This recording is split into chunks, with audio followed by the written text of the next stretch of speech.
Instead, I'm out here trying to get cash back and get enough sky miles to go home for Christmas, wondering how I'm going to achieve my financial goals. And so that, to me, I think that's the feeling a lot of people have, is this pit of the stomach, lump in the throat, hopelessness, and cynicism becomes the easier choice. It's easier to complain and just go like, someone's got to fix my life. And blame people, systems, or whatever, So I think it starts with, while yes, we got to get on a budget, we got to make sacrifices, we got to get rid of this debt using the debt snowball, get the emergency fund. Those are the real tactical steps.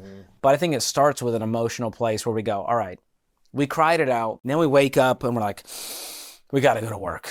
And so the question is, the gap between financial stress and financial peace is littered with traps and myths and distractions and noise and whole life insurance bros trying to sell you on some tax-free wealth strategy. And so what you have to do if that's you is go like, I'm cutting out all the noise and inputs. I'm going to follow a proven plan, do one thing at a time with focus intensity, and go all in. And if you get out of debt and follow the Ramsey plan and you hate it, you can always go back into debt. The companies will always be ready to hand you more monopoly money to play with.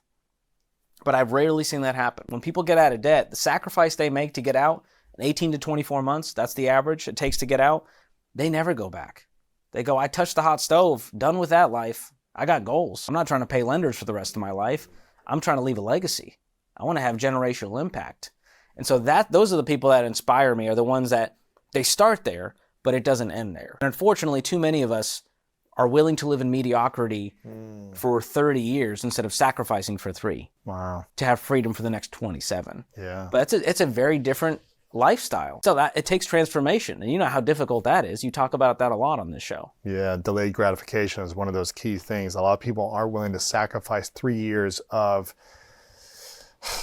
delayed gratification and not having all the extra things that their friends are doing, or not going out every weekend, or not going on that trip that they wanted to go on for 3 years. You're not getting that house. You're not driving that car. Yeah, man. But that's hard. If you can stay committed for a few years of sacrifice and find joy in the small and then big wins, and find joy in doing things for free, or just playing board games with friends, or being creative with your time, as opposed to feeling like you always need to spend to enjoy your time, I think you'll live a much better life. That's the heart of all this. It's discontentment and FOMO, right? It's fear of missing out. What I talk about in the book is JOMO. It's the joy of missing out. Yeah. It's the joy of going like, dude, I don't care about all that. I'm running my own race. And the problem with running other people's race is that there is no finish line.